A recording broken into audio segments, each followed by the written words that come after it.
तो नमस्कार दोस्तों, आज हम पढ़ेंगे अर्थशास्त्र का अध्याय 1 विकास। तो विकास के बारे में आज हम पढ़ेंगे। तो विकास है क्या? सबसे पहले ये पता, विकास यानी डेवलपमेंट, यानी हम जो है वो विकास कैसे कर सकते हैं, विकास के क्या मायने होते हैं। तो आज हम वही चीज़ें इस पूरे अध्याय में पढ़ेंगे। तो वीडियो के साथ एंड तक बने रहिएगा। और अगर आप इस चैनल पर नए हैं तो सबसे पहले चैनल को सब्सक्राइब कर दीजिएगा और बेल आइकन को प्रेस कर दीजिएगा ताकि हमारी वीडियोज़ की आने वाली नोटिफिकेशन आपको मिलती रहे। तो चलिए शुरू करते हैं चैप्टर को। तो सबसे पहले विकास की बातें करते हैं। तो विकास अथवा प्रगति की धारणा हमेशा से हमारे साथ है, यानी विकास और प्रगति जो है वो हमेशा से ही हमारे साथ है। बिना प्रगति और विकास के मानव जो है वो पूर्ण रूप से अधूरा है। हमारी आकांक्षाएं और इच्छाएं हैं कि हम क्या करना चाहते हैं, यानी हमारी इच्छा के अनुसार हम जो भी करना चाहते हैं हम वो करते हैं और अपना जीवन कैसे जीना चाहते हैं। इसी तरह हम विचार रखते हैं कि कोई देश कैसा होना चाहिए, हमें किन अनिवार्य वस्तुओं की आवश्यकता है, क्या सभी का जीवन बेहतर हो सकता है, लोग मिलजुल कर कैसे रह सकते हैं, क्या और अधिक समानता हो सकती है। विकास इन सभी प्रश्नों पर विचार करने और इन लक्ष्यों को प्राप्त करने के उपायों से जुड़ा है। यानी विकास जो है वो कैसे हम डेवलपमेंट कर सकते हैं, कैसे हम जो है बेहतर अपना जीवन बना सकते हैं, तो इन सब के उपायों से जो है विकास जुड़ा हुआ है। तो यह काम जटिल है और इस अध्याय में हम विकास को समझने की प्रक्रिया शुरू करेंगे। आप उच्च कक्षाओं में इन मुद्दों को अधिक गहराई से सीखेंगे। इसके अतिरिक्त ऐसे बहुत से प्रश्नों के उत्तर आपको अर्थशास्त्र में ही नहीं बल्कि इतिहास और राजनीतिक विज्ञान के पाठ्यक्रम में भी मिलेंगे। यानी कि जो है हमें केवल अर्थशास्त्र में ये पढ़ने को नहीं मिलेगा कि विकास क्या है, हमें जो है वो इतिहास में, राजनीतिक विज्ञान में भी इसके बारे में पढ़ने को मिलेगा। क्योंकि जो है विकास जो है वो हमारे इतिहास से भी जुड़ा हुआ है और जो हमारी राजनीति है, यानी हमारी जो पॉलिटिकल राजनीति है, उससे भी जो हमारा विकास है वो जुड़ा हुआ है। ऐसा इसलिए है क्योंकि हम आज जो जीवन जी रहे हैं वह अतीत से प्रभावित है। यानी हम जो आज जीवन जी रहे हैं वो जो है हमारे अतीत से जो है पूर्ण रूप से प्रभावित है। यानी हमारा जो अतीत है वो हमारे आज पर असर डालता है। हमें इसे जाने बिना बदलाव की इच्छा नहीं रख सकते। इसी तरह हम केवल एक लोकतांत्रिक राजनीति प्रक्रिया के द्वारा ही इन आशाओं और संभावनाओं को वास्तविक जीवन में प्राप्त कर सकते हैं। यानी ये जो हमारे पास राजनीतिक प्रक्रिया द्वारा लोकतांत्रिक से हम जो है अपना विकास करवा सकते हैं और हमारी जो आशाएं, हमारी जो संभावनाएं हैं विकास करने की, वो हम अपने जीवन में ला सकते हैं, अपने जीवन में प्राप्त कर सकते हैं। तो ये जो है थोड़ा इंट्रोडक्शन था इस चैप्टर के बारे में पूरा। तो चलो अब आगे बढ़ते हैं। अब हमारा पहला टॉपिक क्या है, विकास क्या वादा करता है। यानी जो विकास है वो क्या वादा करता है। तो विकास क्या वादा करता है, ये हमारा जो है पहला टॉपिक है इस चैप्टर का। तो अब हम इसके बारे में डिस्कस करेंगे कि विकास जो है वो क्या वादा करता है और विभिन्न व्यक्ति के विभिन्न लक्ष्य कैसे हैं।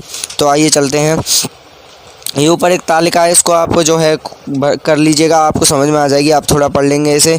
हम मेन मुद्दे की बातों पर आते हैं क्योंकि वीडियो को लंबा नहीं करूँगा मैं ज़्यादा लंबा नहीं करूँगा। तो तालिका 1.1 को भरने के बाद आप इसका निरीक्षण करते हैं।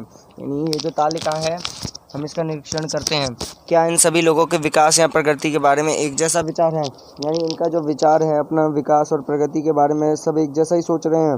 संभवतः नहीं, ऐसा नहीं है। इनमें से हर एक अलग अलग चीज़ें पाना चाहता है।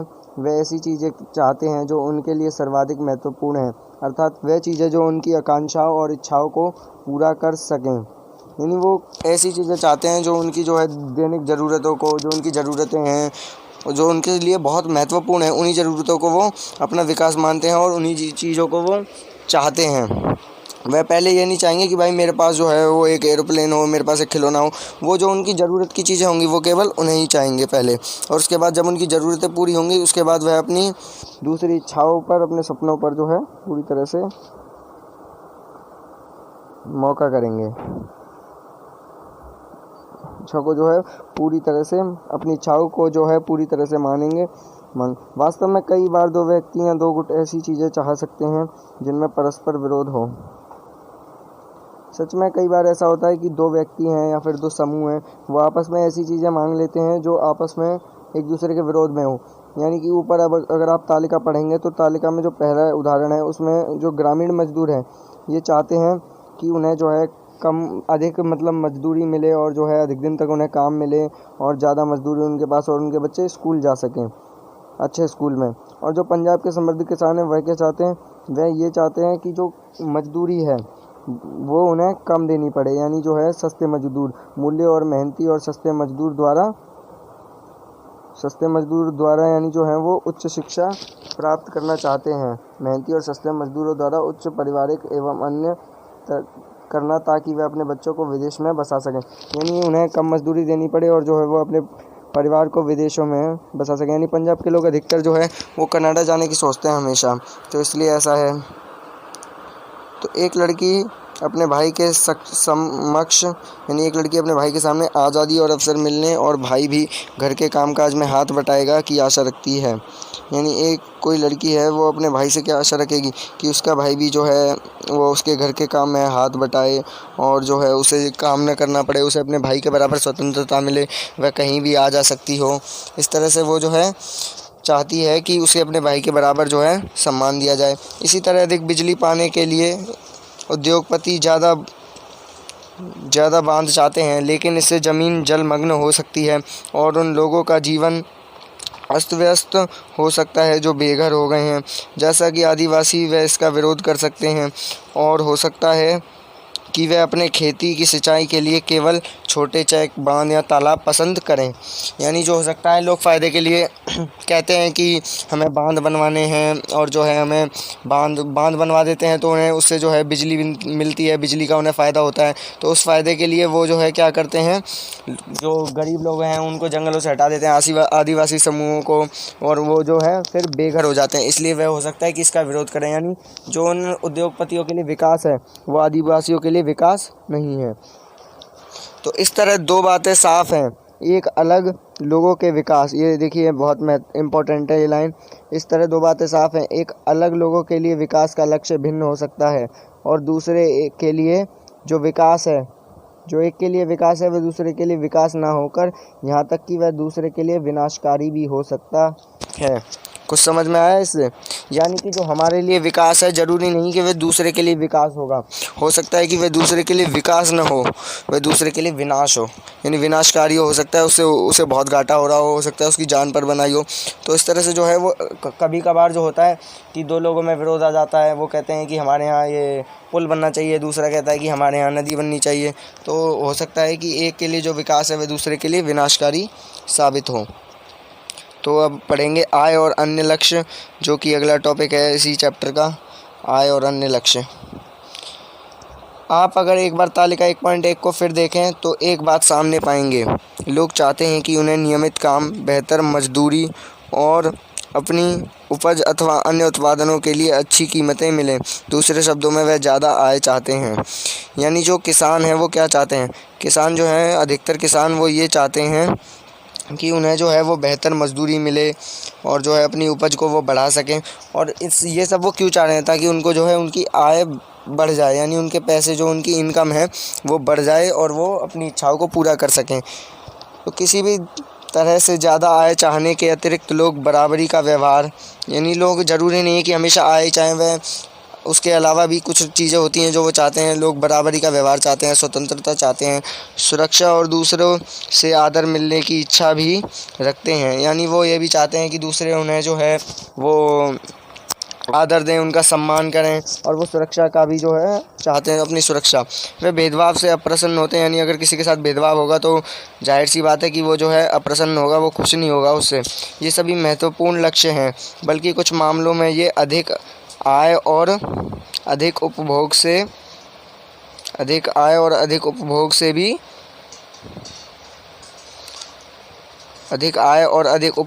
अधिक महत्वपूर्ण हो सकते हैं, क्योंकि जीने के लिए केवल भौतिक वस्तुएं ही पर्याप्त नहीं होती। यानी जीने के लिए हमें जो है केवल वो चीज़ें नहीं चाहिए जो हम यूज़ कर सकें, जैसे हमें पंखा, टीवी, ये सब जीने के लिए पर्याप्त नहीं है। हमें उसके अलावा भी कई चीज़ें होती हैं जो हमें चाहिए होती हैं, जैसे कि हमें लोगों से के साथ बराबरी का व्यवहार चाहिए, स्वतंत्रता चाहिए, सुरक्षा चाहिए, और जो है कोई कोई हमारा निरादर ना करे, ये सब जो है हमें चीज़ें चाहिए। और ये कई कभार जो है आय से भी, यानी हमारी जो भौतिक चीज़ें होती हैं उनसे भी महत्वपूर्ण होती हैं कई कई बार। आगे चलते हैं। द्रव्य या उससे खरीदी जा सकने वाली भौतिक वस्तुएं एक कारक हैं, यानी पैसे या फिर उससे खरीदी जाने वाली वस्तुएं जो हैं वो सब एक कारक हैं जो हमारे जीवन जीने पर निर्भर है। यानी जो हमारे जीवन पर निर्भर है वो ऐसी चीज़ें हैं केवल, लेकिन हमारा बेहतर जीवन ऊपर लिखी अभौतिक वस्तुओं पर भी निर्भर करता है। परंतु जो हमारा जीवन है, वो जो चीज़ें हैं वो किस पर निर्भर करता है? हमारा जो जीवन है वो अधिकतर हमारा सम्मान, जो अभी मैंने आपको बताया कि ज़रूरी नहीं कि हमेशा पैसा ही जो है वो मेन चीज़ हो हमारे लिए, कई कभार पैसे से भी बढ़कर कुछ चीज़ें होती हैं। भौतिक, अगर आपको यह बात स्पष्ट नहीं लगती तो अपने जीवन में अपने मित्रों की भूमिका के बारे में ज़रा सोचिए। आपको उनकी मित्रता की इच्छा हो सकती है। इसी तरह और भी बहुत सी चीज़ें हैं जिन्हें आसानी से मापा नहीं जा सकता, लेकिन उनका हमारे जीवन में बहुत महत्व है। इनको प्रायः उपेक्षा कर दी जाती है, लेकिन यह निष्कर्ष निकालना गलत होगा कि जिसे मापा नहीं जा सकता वह महत्व नहीं रखता। यानी मान लीजिए कि आपका कोई मित्र है और आप जो है उससे मित्रता आपने करी है, तो आप जो है उसकी, आपको लगता है कि आप उसकी किसी भी वस्तु का जो है इस्तेमाल नहीं कर रहे हैं, या फिर जो है आप उसके मित्र किसी मतलब के लिए नहीं बने हैं। पर ऐसा हमेशा नहीं होता। हो सकता है कि आप उसकी चीज़ों को इस्तेमाल कर रहे हो लेकिन आपको पता ना हो। यानी जिस चीज़ के बारे में हमें पता नहीं है, इसका मतलब ये नहीं है कि वो चीज़ हो ही ना। यानी हमें उसकी, यही यहाँ पर बोला गया है कि ऐसा ज़रूरी नहीं है कि अगर मतलब हमारे पास कोई उसकी चीज़ है और हमें लगता नहीं है कि उसकी वह चीज़ है, तो ये ज़रूरी नहीं है कि जो चीज़ नहीं है उसे मापा नहीं जा सकता। ठीक है, तो आगे बढ़ते हैं अब। तो जो है अब आगे बढ़ते हैं। ये एक फ़ोटो है जिसमें लोग जो हैं वो आदिवासी लोग बांध को रोकने के लिए यहाँ पर बैठे हुए हैं। तो बांध बनने के विरुद्ध में ये आदिवासी लोग यहाँ पर बैठे हुए हैं। जो है अगला टॉपिक है राष्ट्रीय विकास। तो राष्ट्रीय विकास पढ़ते हैं। जैसा कि हमने ऊपर देखा, यदि लोगों के लक्ष्य भिन्न हैं तो उनके राष्ट्रीय विकास के बारे में धारणा भी भिन्न होगी। यानी लोगों के भिन्न लक्ष्य हैं। कोई डॉक्टर बनना चाहता है, कोई इंजीनियर बनना चाहता है, कोई टीचर बनना चाहता है, तो उनकी सोच भी अलग अलग होगी। अब ऐसा तो है नहीं कि आप डॉक्टर बनना चाहते हैं तो आप आर्ट्स ले लेंगे, आपको साइंस लेनी पड़ेगी, मेडिकल लेना पड़ेगा, तभी जो है आप एक डॉक्टर बन पाएंगे। वरना तो आप जो है ना तो आप डॉक्टर ही बन पाएंगे और ना जो है आप टीचर ही बन पाएंगे। आप इस विषय में आपस में चर्चा कीजिए कि भारत को विकास के लिए क्या करना चाहिए। संभव है कि कक्षा के विभिन्न विद्यार्थियों ने उपरोक्त प्रश्नों के अलग अलग उत्तर दिए होंगे। हो सकता है आपने स्वयं इन प्रश्नों के बहुत से उत्तर सोचे हों और उनमें से किसी एक के विषय में आप स्वयं भी निश्चित ना हों। यह समझना बहुत आवश्यक है कि देश के विकास के विषय में विभिन्न लोगों की धारणाएं भिन्न या परस्पर विरोधी हो सकती हैं। यानी हो सकता है कि जो मैंने आपको बताया कि आपस में विरोध हो सकता है लोगों के विकास की सोच में। यानी हो सकता है कि वह कुछ और चाह रहे हों और दूसरा व्यक्ति कुछ और चाह रहा हो, तो उन दोनों में लड़ाइयाँ भी हो सकती हैं इसके तहत। लेकिन क्या सभी विचारों को बराबर का महत्व दिया जा सकता है? पर क्या ऐसा हो सकता है कि सभी जो विचार हैं उनको बराबर का महत्व दें? यानी जो कोई सोच रहा है कि उसे वो चीज़ पैसे चाहिए, तो क्या हो सकता है कि इन सब विचारों को हम बराबर का महत्व दें? या यदि परस्पर विरोधी हैं तो निर्णय कैसे किया जाए? और अगर वो विरोध कर रहे हैं आपस में, दोनों एक दूसरे के विरोधी विकास के लिए मांग रहे हैं, तो उनको निर्णय कैसे किया जाए?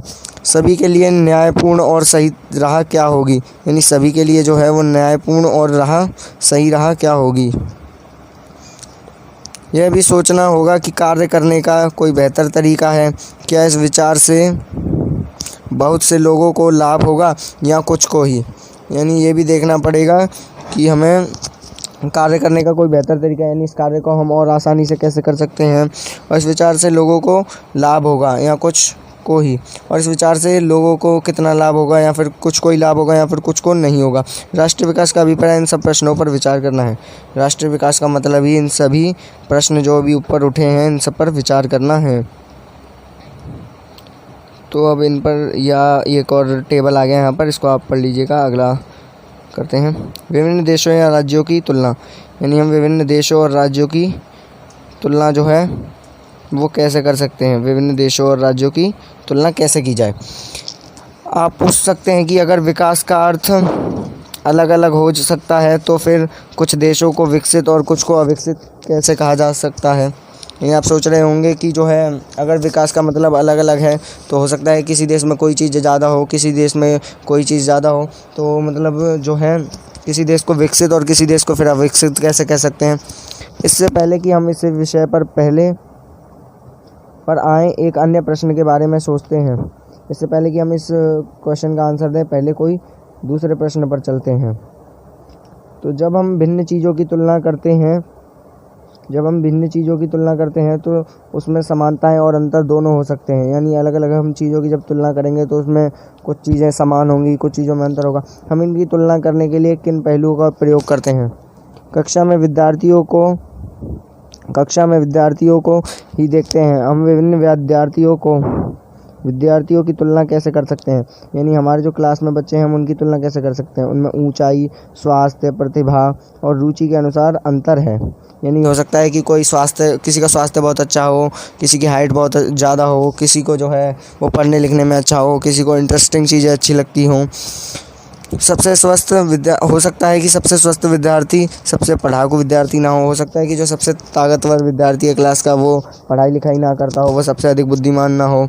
और हो सकता है सबसे बुद्धिमान विद्यार्थी हो सकता है मित्रता का व्यवहार ना रखता हो सकता है कि जो सबसे विद्यार्थी जो है सबसे पढ़ा लिखा है वो मित्रता का व्यवहार नहीं रखना पसंद करता हो। विद्यार्थियों की तुलना कैसे करते हैं हम जो मापदंड प्रयोग करेंगे वह तुलना के उद्देश्य पर निर्भर करेगा। खेल कूद टीम, वाद विवाद टीम, संगीत टीम या पिकनिक के लिए टीम सबके चयन के लिए अलग अलग मापदंड होंगे।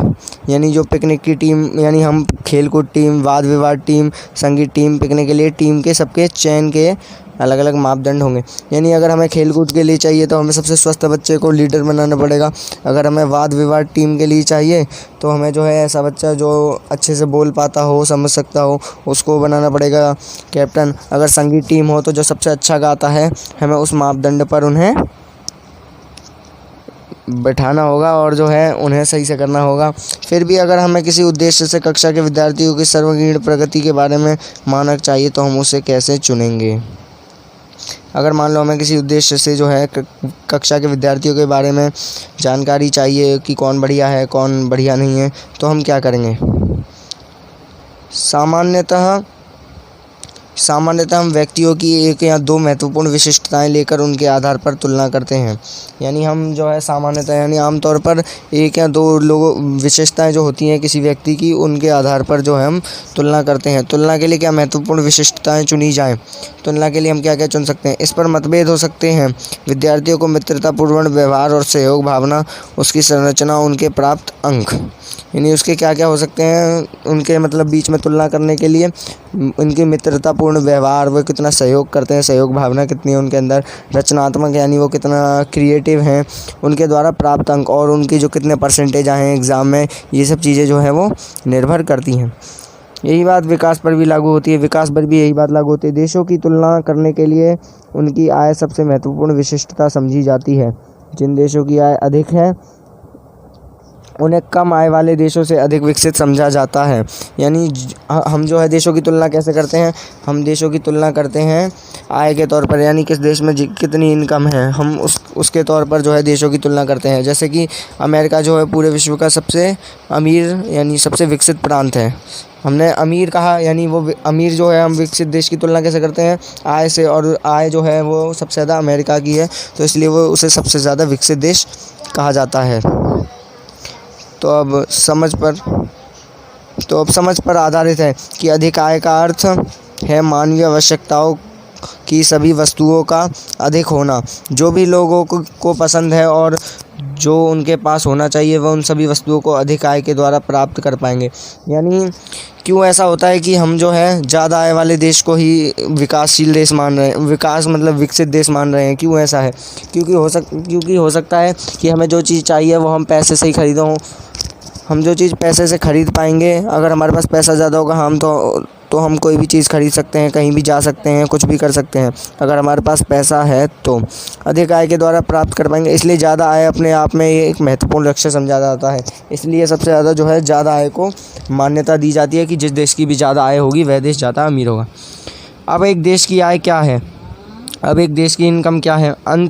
अंतर्दृष्टि से किसी देश की आय उस देश के सभी निवासियों की आय है, यानी उस देश की आय क्या होगी। अब देश तो ऐसा नहीं है कि पूरा देश ही कमाने जा रहा है, जो उस देश के अंदर के लोग हैं वो जो पूरे साल में या पूरे महीने में कमा रहे हैं उस आय को, उस टोटल को देश की आय कहा जाता है। इससे हमें देश की कुल आय ज्ञात होती है और इसी से हमें पता चलता है कि देश की टोटल जो है वो जो इनकम है वो क्या है। लेकिन देशों के बीच तुलना करने के लिए कुल आय इतना उपयुक्त माप नहीं है। लेकिन जो है देशों के बीच तुलना करने के लिए, यानी देशों के बीच कंपैरिजन करने के लिए कुल आय इतना उपयुक्त माप नहीं है, क्योंकि देशों की जनसंख्या अलग अलग होती है। कुल आय की तुलना करने में हमें यह ज्ञात नहीं होगा कि औसत व्यक्ति क्या कमा सकता है। यानी अब हमने मान लो कि भाई सब पूरे देश की इनकम बता दी कि इतने करोड़ है, 100 करोड़ है, 200 करोड़ है पूरे देश की इनकम, मान लो आप पूरे देश की इनकम इतनी है। तो अब इस इनकम का क्या होगा, हमें ये तो इससे पता ही नहीं चलेगा कि एक आदमी कितना कमा रहा है। एक आदमी कितना कमा रहा है हमें इससे पता चलेगा। हो सकता है कोई 100 कमा रहा है दिन का, कोई 500 कमा रहा है, कोई ज़्यादा अमीर है तो 1000 कमा रहा है। तो ऐसे कौन कितना कमा रहा है, इससे हम एक व्यक्ति की आय जो है वो नहीं निकाल पाएंगे। तो इसलिए हम क्या करते हैं, देखते हैं क्या एक देश के लोग दूसरे देश के लोगों से बेहतर हैं, इसलिए हम औसत आय की तुलना करते हैं। क्या एक देश के लोग दूसरे देश के लोगों से बेहतर हैं, यानी एक जो देश है वो दूसरे देश के लोगों से बेहतर, इसलिए हम औसत आय की तुलना करते हैं। और इसलिए हम औसत आय की जो है तुलना करते हैं, जो कि देश की कुल आय को कुल जनसंख्या से भाग देकर निकाली जाती है। औसत आय को प्रति व्यक्ति आय भी कहा जाता है। अभी औसत आय क्या है? औसत आय वो होती है जिसमें जो है प्रति व्यक्ति आय हमारी निकल जाती है। औसत आय मतलब हमारी देश की जितनी भी इनकम है उसको हम देश की जनसंख्या से डिवाइड कर देते हैं। हमने अगर उसको जनसंख्या से डिवाइड कर देंगे तो हमें पता क्या निकल के आएगा, वो निकल के आएगा जो एक आदमी हर महीने कमा रहा है, यानी हर महीने एक आदमी क्या कमा रहा है। तो भारत की जो आय है ना वो 11,000 कुछ डॉलर है प्रति महीने की, समझ रहे हो आप? वो है भारत, वो जो आय है वो पूरी आय है। तो अब प्रति व्यक्ति आय समझ गया। विश्व बैंक की विश्व विकास रिपोर्ट के अनुसार, यानी एक विश्व बैंक है जो कि अमेरिका में है, तो उसकी विकास रिपोर्ट के अनुसार देशों का वर्गीकरण करने में इस मापदंड का प्रयोग किया जाता है। देशों का जो है वर्गीकरण, यानी कौन देश विकासशील है, कौन विकसित है, कौन विकास होने के लिए बाकी है, ये सब जो है वही तय करती है। वे देश जिनकी 2017 में प्रति व्यक्ति आय $12,056 प्रति वर्ष या उससे अधिक है, यानी ऐसे देश जिनकी $, यानी $, आप जानते हैं कि भारत में $1 की कीमत 70 या 74 रुपये है, तो 12,056 रुपये, यानी कि अगर माना जाए भारतीय रुपयों में तो ये होंगे कम से कम 8 लाख रुपए के करीब। तो अगर किसी एक आदमी की जो सालाना इनकम है वो 8 लाख के ऊपर है, उसे समृद्ध देश माना जाएगा। और वे यानी उसे समृद्ध देश कहेंगे हम जिसकी आय प्रति वर्ष प्रति व्यक्ति की 8 लाख से ज़्यादा है, उसे समृद्ध देश। और वह देश जिनकी प्रति व्यक्ति आय $995 प्रति वर्ष या उससे कम है, यानी ऐसा कोई देश जिनकी आय $995 प्रति वर्ष या उससे कम है, उन्हें निम्न आय वाला देश कहा गया है, यानी जिनकी आय बहुत कम है, बहुत कम। भारत मध्य आय वर्ग के देशों में आता है। भारत जो है वो मध्य आय वर्ग के देशों में आता है, क्योंकि उसकी प्रति व्यक्ति आय 2017 में केवल 1800 प्रति वर्ष थी। यानी आप समझ सकते हो कि भाई भारत की जो $, में है 1820 प्रति वर्ष है, यानी $1820 यानी 3 लाख, यानी भारत का हर बंदा 3 लाख कमाता है सालाना, जबकि जो है 8 लाख उसे कमाना चाहिए। तो समृद्ध देशों में जिनमें मध्य पूर्व के देश और कुछ अन्य छोटे देश शामिल हैं को आमतौर पर विकसित देश कहा जाता है। समृद्ध देश जिनमें मध्य पूर्व के देश और कुछ अन्य छोटे देश शामिल हैं, यानी मध्य पूर्व में समृद्ध देशों में आते हैं मध्य पूर्व के अधिकतर जो देश हैं, क्योंकि वहाँ पर पहले से ही डेवलपमेंट हो चुका है और इसलिए वहाँ पर जो है अब विकासशील नहीं है, वहाँ पर विकास पूर्ण रूप से हो चुका है। तो ये भी औसत आय निकालने का बता रखा है इस टेबल में, इसको भी आप ध्यान से पढ़ लेना। ये एक बार आपको बता देता हूँ। तो गरीब और अमीर देश कैसे होते हैं? गरीब विहीन तथा अमीर विहीन व्यक्तियों का देश। यानी जिस देश में गरीब लोग भी नहीं हैं और ज़्यादा अमीर लोग भी नहीं हैं, ये वो देश है। यानी जिसमें 4 कुर्सियाँ बनाई गई हैं और इस पर आप देख सकते हैं 5 लोग बैठे हैं। यानी ना तो इसमें कोई अमीर है ना ही कोई गरीब है, लेकिन गरीब तथा अमीर व्यक्ति होते हैं। लेकिन जिस देश में गरीब और अमीर दोनों हैं, उसमें क्या होता है कि जो अमीर है वो तो 4 कुर्सियों पर अकेले बैठा है, यानी उसके पास बहुत साधन है, बहुत पैसा है, उसके पास रोज़गार के भी साधन है, उसके पास बहुत कुछ है। लेकिन जो गरीब लोग हैं वो 2 कुर्सियों पर 4 बैठे हैं, यानी उनके पास कुछ रोज़गार ही नहीं है, रोज़गार के कम अवसर हैं, यानी 2 ही अवसर हैं उनके पास, और जिसमें 4 लोग लगे हुए हैं, यानी 2 लोगों की काम पर 4 लोग अपनी आजीविका चलाते हैं। ऐसा यहाँ पर लिखा है, हमने कुर्सियों को बनाया तथा उसने ले लिया। यानी हमने जो है वो कुर्सियों को बनाया और उसने हमसे जो है वो कुर्सियाँ ले ली। और इसमें क्या लिखा है कि हमने कुर्सियों को बनाया तथा उनका उपयोग करते हैं, और उन्होंने कुर्सियों को बनाया और सभी लोग जो हैं वो उसका उपयोग करते हैं। तो आपको आई थिंक ये समझ में आ गया होगा। तो चलो अगले उस पर चलते हैं। आय और अन्य मापदंड क्या हैं? तो फ्रेंड्स, आज की वीडियो में इतना ही। अगर वीडियो अच्छी लगी है तो वीडियो को लाइक कर जाना एंड चैनल को भी सब्सक्राइब कर देना। और अगली नेक्स्ट पार्ट में आपको बताऊंगा अगले टॉपिक के बारे में। So thank you so much.